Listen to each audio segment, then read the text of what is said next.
At the dinner table, Dad said, "Your career is a joke." The next morning, my name was on the front page. It started with the oppressive weight of silence, a quiet so profound it had its own texture. It was the sound of expensive silver forks scraping gently against porcelain, the soft glug of a Bordeaux being poured into a crystal glass, the rustle of a starched linen napkin. It was the sound of the Thompson family performing civility, and it was a sound I had come to despise more than the loudest argument. The dining room in my father's house was less a room and more a mausoleum for good taste.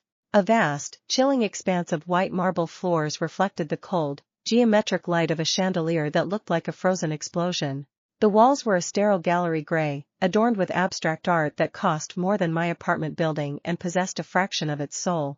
The mahogany table, long enough to host a state dinner, sat only 4 of us tonight, my father, Richard Thompson, at its head, a king on his throne, my mother, Eleanor, to his right, a beautiful, wilting orchid in the shadow of a great oak, my brother, Mark, to his left, the designated heir and eager sycophant, and me, Amelia, the family's resident disappointment, seated as far from my father as the geography of the table would allow. The occasion was a celebration, though it felt more like a victory lap for one. My father's magnum opus, his legacy project, the Phoenix Towers, had finally cleared its last bureaucratic hurdle. The final permits had been signed.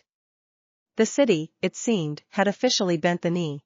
To the Phoenix, my father declared, raising his glass. His voice, a low baritone accustomed to commanding boardrooms and intimidating city officials, filled the cavernous room. A new dawn for the city skyline. To the Phoenix, Mark echoed, his own glass rising a deferential inch lower than our father's. His suit was a carbon copy of Dad's, his haircut identical.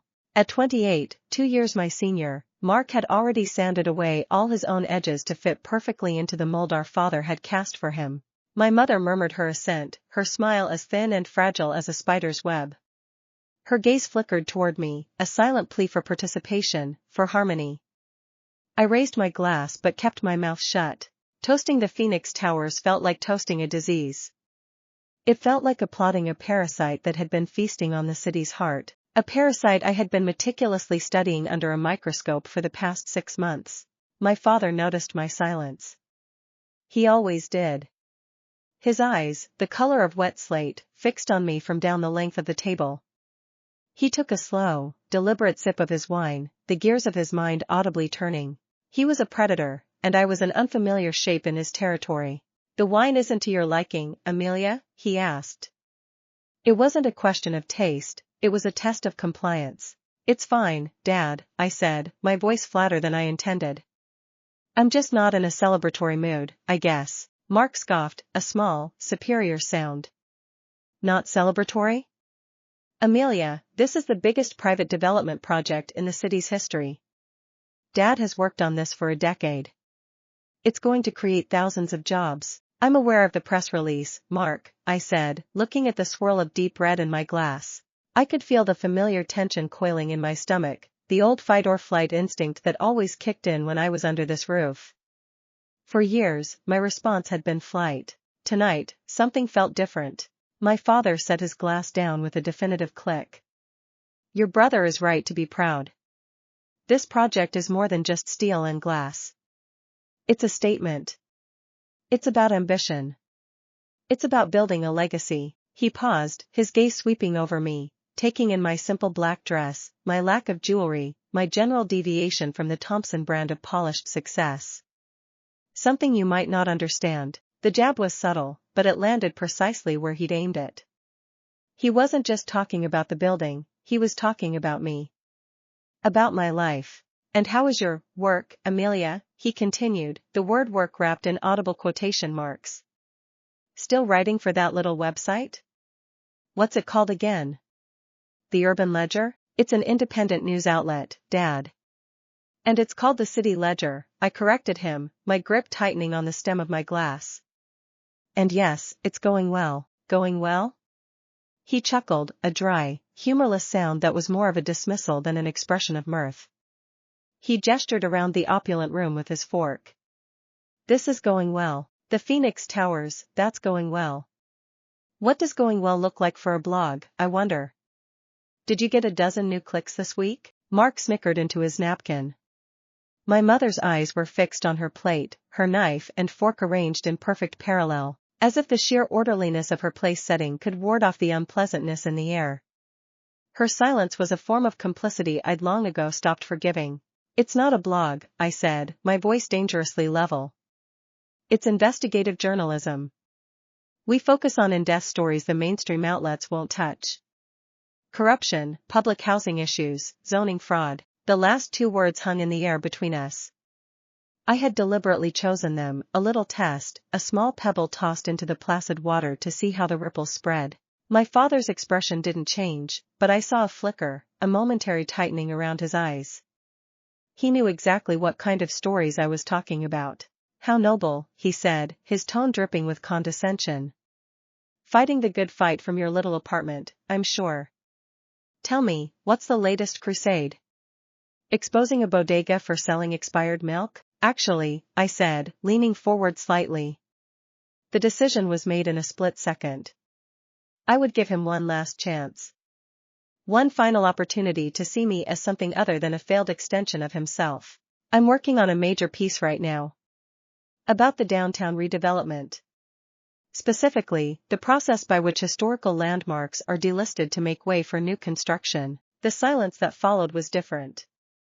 It was no longer just the absence of sound, it was the presence of something heavy and cold. Mark stopped smirking. My mother's hand, which had been reaching for her water glass, froze midair. My father stared at me, his face a mask of stone. He knew. Of course, he knew. The linchpin of the Phoenix Towers project had been the mysterious, last-minute delisting of the old Mariners Guild Hall, a 150-year-old building of architectural significance that just happened to occupy the last parcel of land he needed. I watched him, my heart hammering against my ribs. I saw the calculation in his eyes, the swift assessment of threat, the dismissal of that threat, and the final pivot to utter contempt. He had weighed my potential to harm him and found it negligible. He didn't see a journalist. He saw his disappointing daughter playing make-believe. He picked up his wine glass, swirled the contents, and took a long, performative swallow. He dabbed his lips with his napkin, folded it neatly, and placed it on the table. Then he looked at me, a faint, pitying smile on his lips. "Amelia," he began, his voice softening into the patronizing tone he used when he was about to deliver a particularly cruel verdict. "You write for a blog nobody reads. You live in a fifth-floor walk-up and make less money than my gardener. It's a hobby, not a profession." He paused, letting the words sink in, twisting the knife. "Your career is a joke." The words landed not like a slap, but like the quiet, decisive click of a lock. Something broke inside me, but it wasn't my spirit. It was the last, frayed thread of familial obligation, the final, foolish hope that he might one day see me, respect me, even love me for who I was and not for what I could reflect back at him. The rage that followed was not hot and explosive, but cold, pure, and diamond hard. It was a clarifying force. The table was silent. My mother wouldn't meet my eyes. Mark was staring at his plate with a look of smug satisfaction. They were waiting for me to cry, to yell, to make a scene. They were waiting for me to play the part of the hysterical, emotional daughter, confirming my father's assessment. I did none of those things. With a strange, calm detachment, I placed my own napkin on the table. I pushed my chair back, the legs making a soft scraping sound on the marble. "Excuse me," I said, my voice even and clear. "I have to get back to my hobby." I turned and walked out of the dining room, my back straight, my head held high. I didn't look back. I could feel their collective surprise, their confusion at my lack of a dramatic exit. But I didn't need one. The drama was yet to come. As I walked down the long, cold hallway, past the portraits of my Thompson ancestors, their painted eyes following me with silent judgment, my father's words echoed in my mind. "Your career is a joke." A slow, cold smile touched my lips. Every joke needs a punchline. The city air, thick with the smell of street food, exhaust, and the faint, briny scent of the nearby harbor, was a welcome antidote to the sterile, rarefied atmosphere of my father's mansion. I took a deep breath as I hailed a cab, the yellow blur beacon pulling me back to my own world. The 20-minute ride from his gilded cage in the Heights to my chaotic sanctuary in the Lower East Side felt like a journey across dimensions. My apartment was the antithesis of my father's home. It was small, cluttered, and alive. Books overflowed from shelves, forming precarious stacks on the floor. The scent of stale coffee and old paper hung in the air, a perfume I found more comforting than any expensive potpourri. My living room wasn't for living, it was a war room. The largest wall was dominated by a massive corkboard, a sprawling, intricate web of my investigation into the Phoenix Towers. In the center was a commanding, professionally shot photograph of my father, Richard Thompson, smiling benevolently at a charity gala. From that central image, a tangled network of red, blue, and black yarn spiderwebbed out, connecting him to a constellation of other faces, documents, and locations. His words rang in my ears. A blog nobody reads. A hobby. I dropped my keys on a table piled high with city planning reports and walked towards the board. It was my universe, my obsession for the last 6 months. My eyes traced the connections I had spent countless sleepless nights forging. There was Councilman Miller, a man with a modest public servant's salary and 2 children in exorbitant private schools, his face circled in red. A red string connected him to a blurry photo of a meeting he'd had with one of my father's senior VPs in a quiet corner of an upscale steakhouse, a meeting that officially never happened. From Miller, the yarn led to a copy of the City Planning Commission's vote, where he had been the decisive swing vote to delist the Mariners Guild Hall, citing structural instability, a claim my sources, 2 independent engineers, had vehemently refuted in off-the-record conversations. Another string, this one blue for financial ties, connected my father to a series of shell corporations with innocuous names, Ethelred Holdings, Birch Lane Investments, Apex Ventures. These were the companies that had patiently, ruthlessly bought up the low-rent apartment buildings and small businesses on the blocks surrounding the Guild Hall. They had used intimidation, lowball offers, and legal loopholes to displace hundreds of people, many of them elderly or low income. I had interviewed a dozen of them. Their faces, weary and defeated, were pinned to the board. I thought of Mrs. Gable, an 80-year-old widow who had lived in her apartment for 50 years, crying as she told me how they'd shut off her heat in the middle of winter to force her out. My father would have called it shrewd business. His voice again, a phantom echo in my small apartment. Your career is a joke. My gaze shifted to the thickest file on my desk, the one labeled whistleblower. Inside was the transcript of my meetings with a terrified, conscience-stricken junior architect from the city planning office. He was the one who had given me the final, damning pieces, internal memos showing that the reports on the Guild Hall's instability were falsified, and, most crucially, the paper trail. A trail that led from my father's development company, through 3 layers of offshore accounts, to a Cayman Islands bank account belonging to the councilman's brother-in-law. It was a textbook case of bribery and corruption, elegant in its complexity and brutal in its simplicity. I had been sitting on it for 3 weeks. Why? The question had tormented me. I told myself I was being thorough, that I was triple-checking every fact, making sure the story was ironclad. My editor, a grizzled veteran named David, was getting antsy. Kid, you either have the story or you don't, he'd grumbled just yesterday. What are you waiting for? I knew what I was waiting for. I was waiting for a reason not to. I was clinging to some vestigial, childish notion of family. I was thinking of my mother, of the holidays, of the impossibly thin hope that one day my father would look at me and see something worthwhile. I was afraid of the fallout, of the explosion I knew this story would cause. I was afraid of becoming the person who destroyed her own family. But tonight, at that dinner table, my father had handed me the reason. He hadn't just insulted my career, he had fundamentally misunderstood the power I held. He looked at me and saw a child playing with crayons, when in fact, I was holding a lit stick of dynamite. He didn't see me as a threat because, in his world, power was measured in square footage and stock portfolios. He couldn't conceive of power wielded by a blog nobody reads. He had given me my absolution. He had made it clear that there was no family to destroy, only a business arrangement, a hierarchy in which I had no value. The choice was no longer between being a good daughter and a good journalist. He had erased good daughter from the equation. All that was left was the story. I sank into my worn office chair, the springs groaning in protest. The cold rage from the dining room had solidified into a calm, crystalline purpose. I felt a strange sense of peace settle over me. The hesitation, the fear, the guilt, it all evaporated, burned away by the acid of his contempt. I looked at the board not as a daughter looking at her father's misdeeds, but as a journalist looking at her subject. Richard Thompson, the corrupt developer. It was clean. It was simple. It was the truth.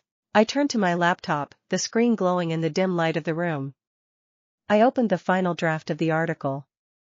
The headline I had written weeks ago stared back at me. Thompson's Phoenix built on lies, developer tied to bribery, fraud in downtown redevelopment scheme. I read through the meticulously crafted prose one last time. It was cold, factual, and utterly devastating. Every claim was backed by a document, every accusation supported by a source. I detailed the shell corporations, the falsified engineering reports, the displaced residents, the suspicious timing of the delisting, and the undeniable financial trail that snaked its way from Thompson Development to Councilman Miller's family. It was the best work I had ever done.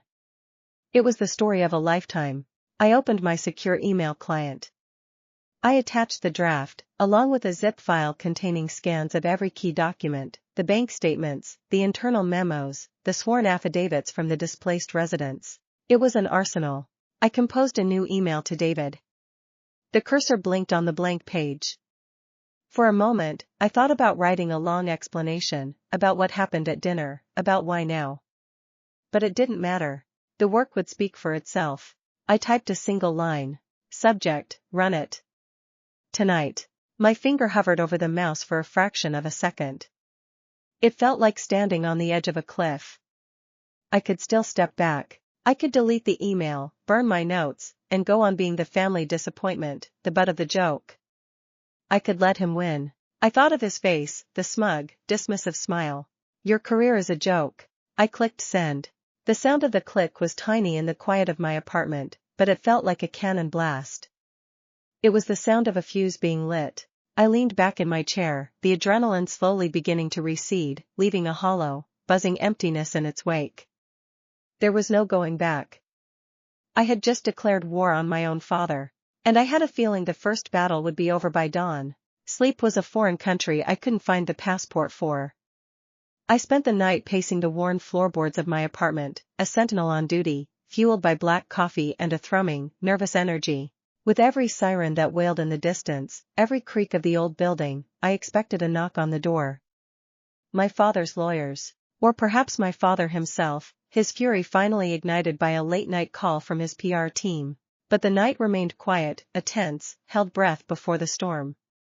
I watched the black sky outside my window slowly soften to indigo, then to a pale, bruised purple. The city was waking up, its endless, rhythmic rumble of familiar comfort. David had replied to my email with his own characteristic brevity. Got it. Partnering with the Chronicle for the print edition. Maximum impact. Good work, kid. The Chronicle. The city's biggest, most respected daily newspaper. David must have had this contingency plan in his back pocket for weeks. My little website was about to have its story plastered across the most influential front page in the state. The thought was both terrifying and exhilarating. Just before 6 a.m., I couldn't stand the confines of my apartment any longer. I needed to see it. I needed the tangible proof that what I had done was real. I pulled on a hoodie, grabbed my keys, and descended the 5 flights of stairs to the street. The morning was cool and damp. The air smelled of wet pavement and baking bread from the bakery down the block. I walked the 2 blocks to the corner newsstand, a small, cluttered kiosk run by a man named Sal who had been selling papers on this corner for 40 years. Trucks rumbled by, their headlights cutting through the pre-dawn gloom. The city was still mostly asleep, but its machinery was already in motion. Sal was cutting the twine on a fresh bundle of the Chronicle, the thud of the heavy stack of papers hitting the wooden stand a sound as old as the city itself. Morning, Sal, I said, my voice hoarse. Amelia. Early bird today, he grunted, not looking up. He fanned out the top few papers, their headlines stark and black in the dim light. My heart felt like it was trying to beat its way out of my chest. I saw it immediately. It was above the fold. It took up the entire top half of the front page. My breath caught in my throat. The headline was even more explosive than my own. The newspaper editors, with their flair for the dramatic, had sharpened the point of my spear. Thompson's Phoenix Towers built on corruption, real estate tycoon Richard Thompson accused of bribery, fraud and landmark scandal. Beneath the headline was a large, imposing photo of my father. It was the same one from my evidence board, the one from the charity gala. He was smiling, his hand raised in a toast, the picture of civic leadership and untouchable power. But now, juxtaposed with that headline, his smile looked predatory. His confidence looked like arrogance. His success looked like a crime scene. My eyes scanned down, past the damning headline, past the incriminating photo of the man I called Dad. And there, in crisp, bold print, was the byline. The two words that changed everything. By Amelia Thompson. I stared at my own name. It looked alien, disconnected from me, and yet more a part of me than anything ever had been. It was a declaration, a branding, a verdict. It was the transformation of a daughter into an instrument of consequence. Sal finally looked up and followed my gaze. His eyes widened slightly as he read the headline, then looked back at my face, then down to the byline. A slow recognition dawned on his features. Thompson, he mumbled, his gaze flicking between me and the photo. Holy. I slid a few dollars onto the counter, my hand shaking slightly. I took a paper from the stack. The newsprint felt cool and solid in my fingers. It was real. It was done. I stood there on that street corner as the city slowly came to life around me, the first rays of sunlight beginning to glint off the windows of the skyscrapers downtown. I thought of my father, likely still asleep in his mansion, blissfully unaware that his world had been set on fire. I thought of the dinner table, the condescending smile, the dismissive words that had been the catalyst for it all. Your career is a joke. A grim, unfamiliar sense of triumph washed over me. It wasn't happiness. It wasn't joy. It was something harder, colder, and far more potent. It was the feeling of power. He had written me off as the punchline to a sad family joke. But he had it all wrong. My name was on the front page. The joke was over. And the punchline was just beginning. The newsprint felt like a fragile shield in my hands. I'd bought a half-dozen copies of the Chronicle on my way back to my apartment, laying them out on my coffee table like evidence at a trial. The bold, black ink of my name, printed over and over, was a repeating incantation, a spell I had cast into the world. I had done it. I had actually done it. The calm of the early morning had given way to a high-strung, jittery energy, a mix of terror and adrenaline. I was a soldier in a trench, waiting for the first whistle of an incoming shell. I didn't have to wait long. At 7:03 a.m., my phone, which had been resting silently on the counter, buzzed to life. It didn't ring. It was a frantic, percussive vibration, like an angry hornet trapped in a jar. I looked at the screen. Blocked caller. My blood ran cold. I knew who it was. Only one person in my life used that feature, a petty power move to ensure you never knew when he was calling, but he always knew where you were. I let it vibrate, the noise a physical manifestation of the fury I knew was building on the other end of the line. It buzzed for a solid minute before finally stopping. A second later, a notification pinged, new voicemail. My hand trembled as I lifted the phone to my ear. I took a breath and pressed play. There was a moment of charged, seething silence. Then, a voice I barely recognized as my father's tore through the speaker. It was not the smooth, commanding baritone of the boardroom or the condescending purr of the dinner table. This was a raw, guttural snarl, the sound of a king who had woken to find his castle walls crumbling around him. You foolish, ungrateful little bitch. The words were clipped, venomous. Do you have any idea what you've done? You think this is a game? You think you can print these lies and there won't be consequences? He was breathing heavily, a ragged, wheezing sound. I could picture him perfectly, pacing the length of his study, his face a mask of purple rage, a half-empty glass of scotch already on his desk. I am going to bury you, he hissed, the words spaced out for maximum impact. I will sue you, your pathetic little blog, and that rag of a newspaper into oblivion. I will spend every last dollar I have to make sure you are legally, financially, and professionally annihilated. By the time I'm done with you, you won't be able to get a job serving coffee in this city. You are not my daughter. You are nothing. You are a parasite, and I am going to burn you out of my life. You will regret the day you were born. The line went dead. I lowered the phone, my knuckles white. The sheer, unrestrained violence of his words left me breathless.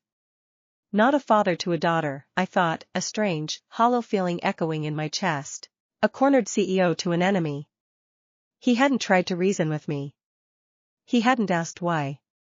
He had gone straight for the threat, for the promise of annihilation. It was the only language he truly understood. He had confirmed everything I had written about him. He was a man who solved problems by crushing them. And now, I was the problem. Before I could fully process the assault, the phone rang again. This time it was Mom. My throat tightened. This, I knew, would be worse. His fury was a physical force, something you could brace against. My mother's disappointment was a poison that seeped into your bones. I answered, my voice a weak, hello, Amelia? Her voice was thick with tears, a carefully orchestrated performance of maternal heartbreak. Amelia, what have you done? I did my job, Mom. Your job? A sob caught in her throat. Your job is to destroy your own family? To drag your father's name, our name, through the mud for the whole world to see? Richard is a good man. He has built this city. He has provided for us, for you, your entire life. This is how you repay him? Her words were a fusillade of guilt, each one a perfectly aimed dart. I could hear the rustle of her silk dressing gown, could picture her sitting on the edge of her chaise lounge, a lace handkerchief clutched in her hand, the picture of a wronged matriarch. Mom, he broke the law. He hurt people. He bribed a public official and forced hundreds of people out of their homes. That has nothing to do with our family. It has everything to do with our family, she cried, her voice rising. Don't you understand anything? We are Thompsons. People look to us. We have a reputation, a legacy. Your father has spent his entire life building that legacy, and you've torn it down in a single morning out of some childish, selfish need for attention. The accusation stung, sharp and unfair. This isn't about attention, Mom. This is about the truth. The truth, she scoffed, a bitter, unfamiliar sound coming from her. What do you know about the truth, Amelia? You hide away in your little apartment, judging a world you refuse to participate in. Your father is a lion. He fights, he builds, he creates. It's a messy world out there, and you have no idea what it takes to succeed in it. You just want to tear things down. I never thought my own daughter could be so cruel. It was emotional blackmail of the highest order, polished to a fine sheen through years of practice. She was asking me to choose, his crimes or her comfort. His corruption or her love. I'm sorry you feel that way, Mom, I said, my voice hardening. The hurt was still there, a dull ache behind my ribs, but my resolve was solidifying around it like concrete. Sorry doesn't fix this, Amelia, she said, her voice dropping to a cold, wounded whisper. I don't know how we can ever come back from this. I don't know if I can ever look at you the same way again. The line clicked. She had hung up. I stared at the phone, feeling as though I had been stripped bare. They were working in concert, the classic two-pronged attack they had perfected over the years. He was the hammer, she was the guilt. First the threat, then the shaming. My phone buzzed again, but this time it was a text message. It was from Mark. The message contained only 4 words, a final, definitive severing of our frayed sibling bond. You're dead to us. I dropped the phone onto the couch as if it were burning hot. The room was silent again, but it felt different now. The air was thick with the ghosts of those conversations, with the weight of excommunication. I was an island. I had cut the bridges to my own past, to my own family, and set them ablaze. A wave of profound, gut-wrenching loneliness washed over me. For a single, terrifying moment, I wondered if I had made a catastrophic mistake. Then, the phone rang again. A number I didn't recognize, with a 212 area code. New York. Exhausted and emotionally raw, I almost ignored it.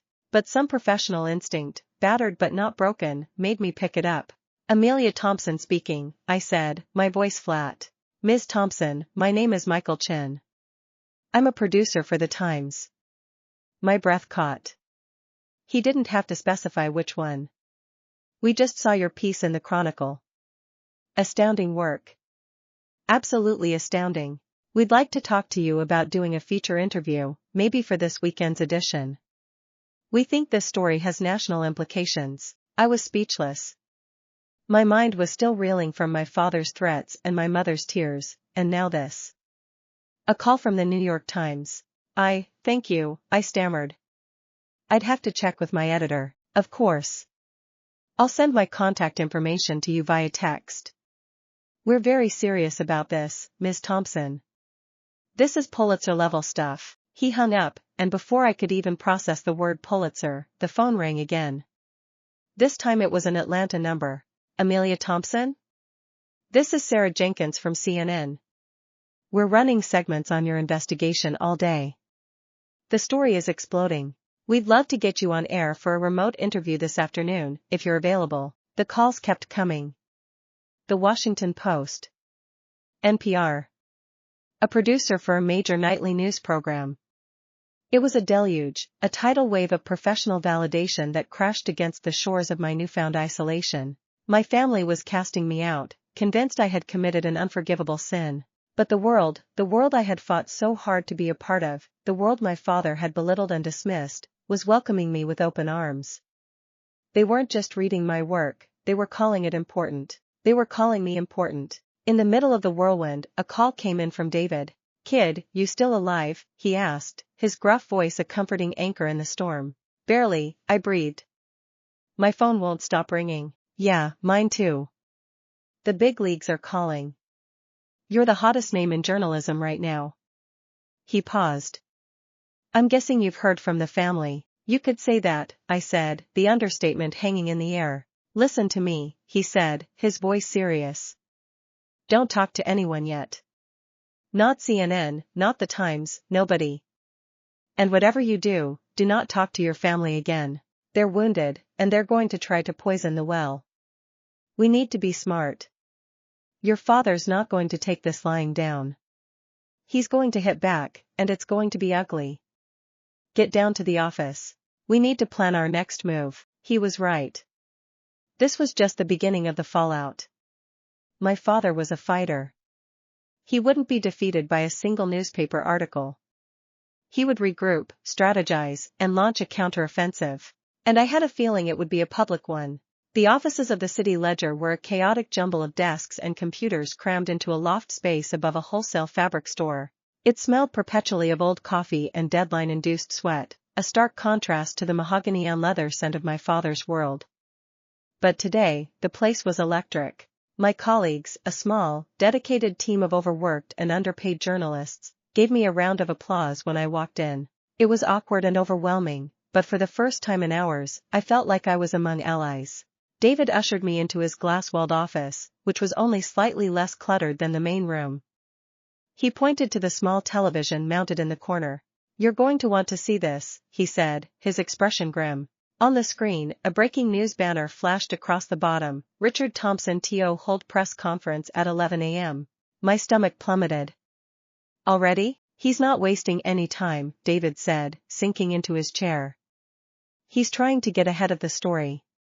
To control the narrative." We watched as the broadcast cut to a live shot of the lobby of Thompson Development headquarters. A podium had been set up in front of a massive, brushed steel company logo.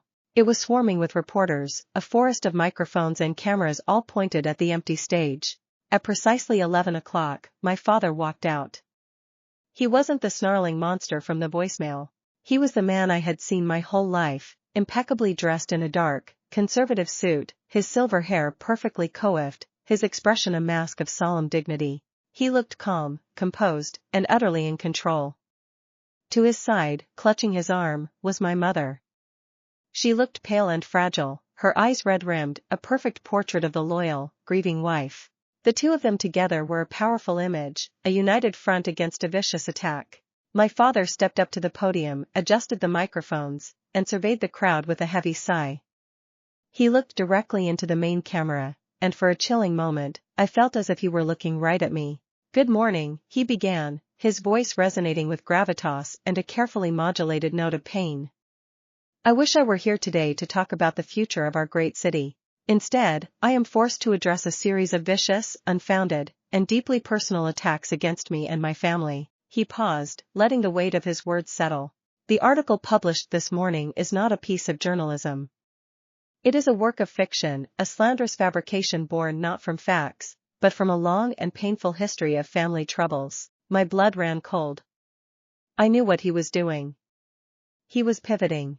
The author of this piece, he continued, his voice laced with sorrow, is my own daughter, Amelia.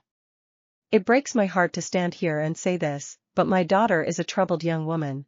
She has long been estranged from us, resentful of her family's success, and desperate for the attention she has failed to earn through her own merits. The reporters in the room began to scribble furiously. He was feeding them a new, much juicier narrative. This wasn't a story about zoning fraud and bribery anymore. It was a family drama. A bitter daughter's revenge. She has twisted business dealings into conspiracies, my father said, his voice filled with righteous indignation. She has taken our private disagreements and magnified them into a public spectacle. This is not an investigation, it is a personal vendetta. An attempt to hurt me, her mother, her brother, and to tarnish a name that has been synonymous with integrity and progress in this city for 3 generations. My mother, right on cue, dabbed at her eyes with a handkerchief. The image was devastatingly effective. I categorically deny every single allegation in this malicious article, he declared, his voice rising in strength. Thompson Development has always operated with the utmost transparency and ethical standards. The Phoenix Towers project is a boon for this city, and we will not let these baseless smears derail it. Then came the final, brutal blow. Therefore, he said, his eyes like chips of ice, we will be filing a $50 million defamation lawsuit against the City Ledger and my daughter, Amelia Thompson, personally. We will fight this in a court of law, and we will be vindicated. We will not allow our family to be torn apart by these lies. He took my mother's hand, gave a solemn nod to the cameras, and then turned and walked away from the podium without taking a single question, leaving a stunned and frenzied press corps in his wake. The television in David's office was silent for a long moment. I stared at the screen, at the image of my parents retreating, a united, powerful force. He had done it. With a single, masterful performance, he had muddied the waters completely. He had taken my meticulously researched, fact-based reporting and reframed it as the vindictive fantasy of a jealous daughter. He was using our family history as a shield to hide his crimes, and the media was eating it up. David let out a low whistle. Son of a bitch is good, he muttered. He's a snake, but he's a good one. He's going to sue us, I said, the words tasting like ash. $50 million. David, that will crush us. That will crush me. Yeah, that's the point, David said, rubbing his tired eyes. He looked at me, his expression unreadable. He's trying to scare you. To discredit you. To make this so toxic that no one will touch the real story. The question is, kid, is it going to work? I looked at the screen, at my father's retreating back. I saw him not as a parent, but as a strategist. He had used the most powerful weapon he had against me, my own identity. He had turned my name, my byline, my greatest source of pride, into a liability. He was counting on me to be intimidated, to be broken by the public shaming and the threat of financial ruin. And as I watched him, I felt the last vestiges of my fear burn away, replaced by a cold, hard clarity. This was no longer just about exposing the truth of the Phoenix Towers. It was about dismantling the entire lie of Richard Thompson. He had shown the world a mask, the mask of the wronged father. I had to prove, beyond any shadow of a doubt, that behind that mask was a monster. No, I said, my voice quiet but firm. It's not going to work. I looked at David. He thinks he's cornered me. He thinks this is my only move. A slow, determined smile spread across my face. He has no idea that I was holding my ace. An hour later, I was sitting in a sterile, overpriced conference room at the law firm that kept the City Ledger on a shoestring retainer. Across the table sat David and Sarah Jenkins, our lawyer. Sarah was sharp, impeccably dressed, and looked like she hadn't slept in a week. The $50 million lawsuit had, understandably, put her on edge. And his legal team is a pack of wolves, she was saying, tapping a pen on a yellow legal pad. They'll file for discovery and demand every note, every email, every text message. They'll depose you for days, Amelia. They'll twist every word you've ever said. They'll dig into your personal life, your finances, your past relationships. Their goal isn't to win the case on its merits, Their goal is to bleed us dry and destroy you on the stand. A jury can be swayed by a story about a resentful daughter, so we're screwed, David said bluntly. The odds are not in our favor, Sarah conceded, pinching the bridge of her nose. Unless your source is a Boy Scout who's willing to testify in open court and be crucified by Thompson's lawyers, we're in a very tough spot. The documents are strong, but he's created enough doubt with this family feud narrative to create reasonable doubt. They both looked at me. The air in the room was thick with anxiety. They were looking for a miracle, and they were afraid I didn't have one. I remained silent for a moment, letting the full weight of the situation settle. My father was right. He had built a very effective cage, but he'd forgotten one crucial thing about me. I had spent my entire life studying him. I knew how he thought. I knew his arrogance, his unshakable belief that he was smarter than everyone else in the room, and I had counted on it. My source won't testify, I said calmly. He's terrified. He'd be professionally ruined, and he's afraid of what my father might do to him. Sarah's face fell. Well, that's it, then.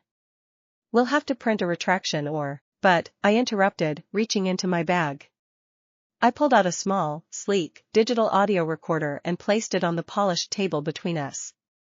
He was willing to wear a wire. David and Sarah stared at the small black device as if it were a live grenade. The first article was the body blow, I explained, my voice steady. I wanted to see how he'd react. I wanted him to get arrogant, to get sloppy, to publicly declare his innocence. Which he just did, in spectacular fashion. This is the kill shot. I took out my phone, connected it to a small portable speaker, and pulled up an audio file.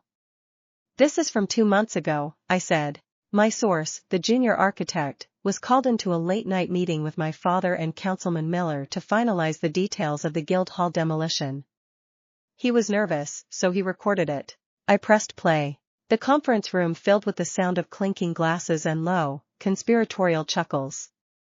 The audio was crystal clear. And the first voice that spoke was unmistakably my father's. So the final engineering report will state catastrophic foundation decay, his recorded voice said, smooth as silk. Completely unsalvageable. A public safety hazard. It's beautiful poetry, really. Councilman Miller's nervous laughter followed. And the Historical Society is on board with this? The Society is on board with the generous anonymous donation that just appeared in their endowment fund, my father replied, his tone dripping with amusement. I bought them, Robert. Just like I bought you. It's the cost of doing business. Sarah's jaw was hanging open. David was leaning forward, his eyes wide. The recording continued. Miller was expressing some concern about the paper trail. Don't worry about the trail, my father's voice boomed, full of dismissive arrogance. It's been routed through so many offshore accounts that by the time anyone untangled it, we'd have built a second tower. This is how the world works. The bold build the future, and the timid write bylaws. Then came the part one had been waiting for. The part that had made my stomach turn when I first heard it. Miller cleared his throat. And the residents? The last of the holdouts in the adjacent buildings? There's been some negative press about the displacement. There was a pause, and then my father laughed. It was a genuine, unrestrained laugh, full of utter contempt. Roaches, his voice said, the single word delivered with chilling finality. You call an exterminator and you tent the building. They'll scatter. They always do. I pressed pause. The silence in the room was absolute.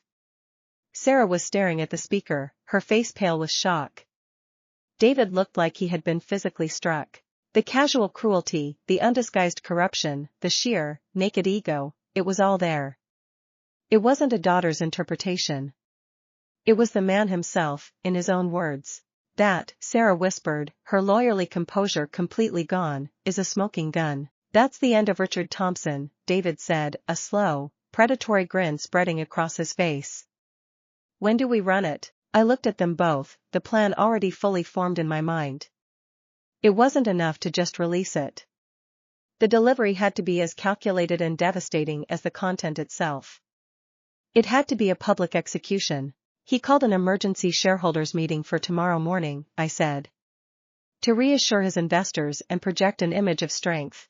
He'll be on a stage, under the lights, telling them all that my article is nothing but the fantasy of a troubled daughter. I picked up my phone. We're going to release this tape, with a full transcript, right in the middle of his speech. The morning of the shareholders' meeting dawned gray and oppressive, the sky a flat, metallic sheet that mirrored the cold resolve in my own heart. I hadn't slept. Instead, I'd spent the night in the war room of the city ledger office with David and a skeleton crew of our most trusted tech staff, preparing for the final offensive. The air was thick with the scent of burnt coffee and the low hum of computer servers, a symphony of imminent disruption. We had the article ready to go. The headline was simple, brutal, and direct: the Thompson tape, I bought them all. Below it, we'd embedded the audio player, queued up and ready. The full, searchable transcript was laid out beneath, every damning word immortalized in black and white. We had a half-dozen mirror sites ready to launch simultaneously, ensuring that no amount of legal or technical firepower from my father's side could scrub it from the internet. It was a digital bomb, and my finger was on the detonator. David had arranged for me to watch the live stream of the meeting from the relative safety of the office. "No point in you being anywhere near that building," he'd said, his tone grim. "When that tape drops, your father is going to become the most dangerous man in the city." At 9:55 a.m., I sat in David's office, my eyes fixed on the television screen. The feed showed the inside of a vast, sterile auditorium in the Thompson Development headquarters. It was a sea of dark suits and anxious faces, investors, board members, fund managers, and a curated selection of financial journalists. The stage was minimalist and powerful, a single sleek lectern against a massive, floor-to-ceiling screen displaying the Thompson Development logo, a stylized phoenix rising from abstract flames. The irony was so thick it was suffocating. My heart hammered against my ribs, a frantic drumbeat against the silence. This was it. This was the point of no return squared. I had already burned the bridge to my family, now I was about to salt the earth where it once stood. A flicker of doubt, a ghost of the daughter I used to be, whispered in my mind. "Is this worth it?" Then I remembered his voice on the tape. "Roaches." The whisper died. At precisely 10 a.m., my father walked onto the stage. The applause was polite but restrained, tinged with the uncertainty that had sent the company's stock tumbling 12% at the opening bell. He was the image of unshakable confidence, a titan in his element. He strode to the lectern, arranged his notes, and gripped its sides, leaning into the microphone as if sharing an intimate secret with the hundreds of people in the room. "Good morning," he began, his voice a balm of pure, uncut authority. "I know there is a great deal of concern in this room. I know you have questions. You have read the unfortunate article that was published yesterday, and you are wondering about the future of this company. About the future of your investment." He paused, letting the anxiety in the room coalesce. He was a master of pacing, a conductor of emotion. "Let me be unequivocal," he said, his voice ringing with conviction. "The allegations against me are disgusting, baseless, and utterly false." He began his performance, and it was breathtaking in its audacity. He painted a picture of himself as a victim, a loving father betrayed by a troubled and unstable child. He spoke of my history of erratic behavior, my struggles with jealousy, my inability to accept the success of others. He spun a narrative so convincing that for a terrifying second, even I started to question my own motives. He was using the intimate knowledge of my life, every teenage rebellion, every argument, every moment of vulnerability I had ever shown him, and weaponizing it. He was assassinating my character on a public stage to save his own skin. "This is not about journalism," he declared, his voice rising with theatrical passion. "This is a family tragedy being exploited by a failing publication for clicks. It is a shakedown, pure and simple. And I will not stand for it. The Phoenix Towers project is secure. Our financials are sound. And the board has extended its unanimous and unwavering support for my leadership." He was winning. I could see it on the faces in the crowd. The anxious frowns were smoothing out, replaced by nods of reassurance. He was calming the herd, lulling them back into a state of comfortable belief. He was Richard Thompson, the man who built half the skyline. He was too big, too powerful, too essential to fail. I looked at David. He met my gaze and gave a single, sharp nod. "Now." I turned to my laptop, my cursor hovering over the big red publish button on our content management system. I took one last, deep breath. Every joke needs a punchline, Dad. I clicked the mouse. On the screen in front of me, the web page refreshed instantly. The headline, stark and brutal, filled the top of the site. I watched as our web traffic monitor, a graph in the corner of the screen, went from a gentle slope to a vertical, stratospheric line. It was live. The bomb had dropped. For a few seconds, nothing happened in the auditorium. My father was continuing his speech, transitioning into a rousing, forward-looking projection of third-quarter earnings. He was oblivious, a general celebrating a victory while the enemy tunneled up beneath his feet. Then, a single phone screen glowed in the dim light of the audience. Then another. And another. A low murmur started to ripple through the room, a wave of digital whispers spreading from the front row to the back. Heads began to bend down, faces illuminated by the pale blue light of their devices. The sound of my father's confident voice was suddenly competing with a rising tide of whispers and notifications. He faltered, noticing the shift in the room's energy. A flicker of confusion crossed his face. As I was saying, our projections for Q3 are. He was interrupted by a young aide who scurried onto the stage from the wings, his face ashen. He held out a vibrating smartphone, his hand trembling. My father waved him away impatiently, trying to regain control. Not now, sir, you need to see this, the aide insisted, his voice a panicked whisper. My father's jaw tightened in annoyance. He snatched the phone, his eyes scanning the screen. I watched his face on the high-definition feed, every micro-expression magnified. I saw the first twitch of confusion, the narrowing of his eyes as he read the headline. The sudden, sharp intake of breath. The blood draining from his face, leaving behind a waxy, gray pallor. He understood. He finally understood. Then, the true horror began.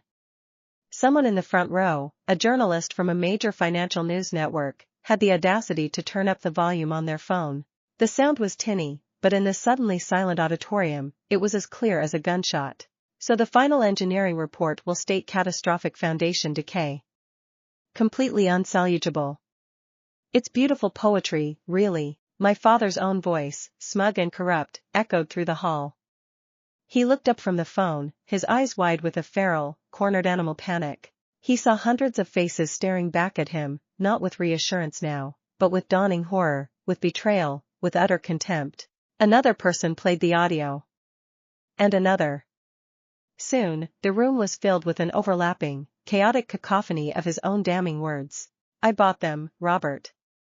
Just like I bought you. This is how the world works. Roaches.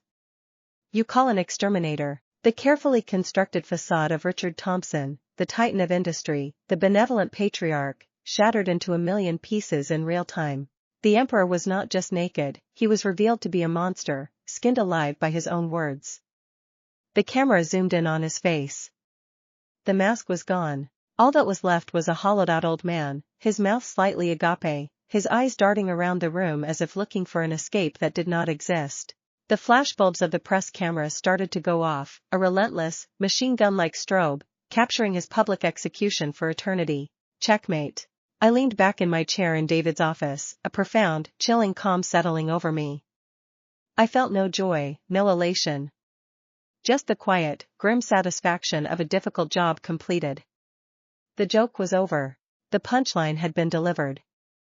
And everyone was laughing but him. The days that followed were a blur of headlines and fallout. Richard Thompson had not just fallen from grace, he had plummeted into a bottomless abyss of public disgrace. He stepped down as CEO of Thompson Development, effective immediately.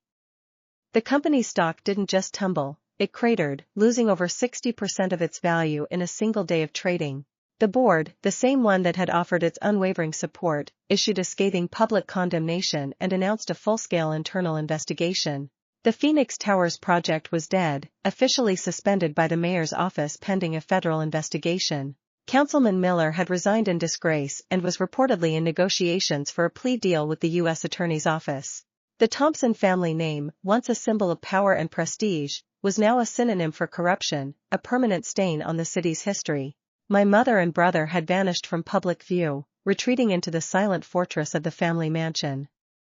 I received no more calls, no more texts. It was as if I had ceased to exist for them, a ghost they refused to acknowledge. The silence was more profound and permanent than any angry voicemail. I gave one, and only one, interview. It was with the New York Times. I kept it professional, factual, and devoid of any family drama. I talked about the evidence, the sources, the importance of independent journalism. I refused to answer any questions about my father as a person. My revenge was never about airing dirty laundry, it was about exposing a crime. My personal pain was the fuel, but the story was the fire, and the fire was all that mattered now. About a week after the shareholders' meeting, I was in my apartment, packing. The city ledger, flush with a sudden influx of donations and national attention, was moving to a larger office. I, in turn, had decided to find a new apartment, one without the ghosts of 1,000 sleepless nights. There was a knock on the door. Not a loud, authoritative rap, but a soft, hesitant tapping. I wasn't expecting anyone. I opened the door, and my breath caught in my chest. It was my father. He looked like a stranger. The bespoke suit was gone, replaced by a rumpled shirt and trousers. His face was gaunt, his skin the color of old parchment. The arrogant fire in his eyes had been extinguished, leaving behind 2 hollow, empty pits. He looked 10 years older. He looked defeated. He just stood there in the hallway, not meeting my gaze, staring at the scuffed floorboards of my cheap apartment. "They've frozen everything," he said, his voice a dry, rasping whisper. "The accounts. The assets. The lawyers say, they say jail time is a certainty." I didn't say anything. I just stood in the doorway, a silent sentinel.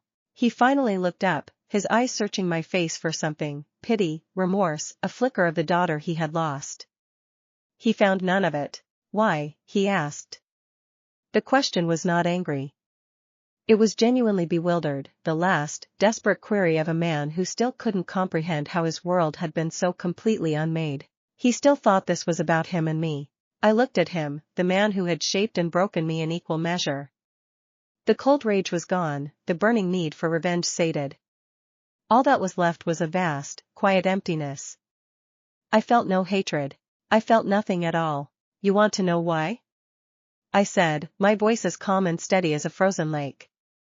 "At dinner, a lifetime ago, you told me my life's work was a joke." I held his gaze, refusing to let him look away. I let the silence stretch, forcing him to remember, to understand the causal link between his arrogance and his ruin. "You were right," I continued softly. "It was a joke. And you, Dad, were the punchline." I saw the last flicker of light die in his eyes. He finally understood. It wasn't just that I had exposed him. It was that I had used his own worldview, his own dismissal of me, as the very weapon of his destruction. I slowly closed the door, the click of the latch final and absolute. I didn't watch him leave. I just stood with my back against the wood, listening as his slow, shuffling footsteps faded down the hall, the sound of a fallen king abdicating his throne. 6 months later. The view from my new office was different.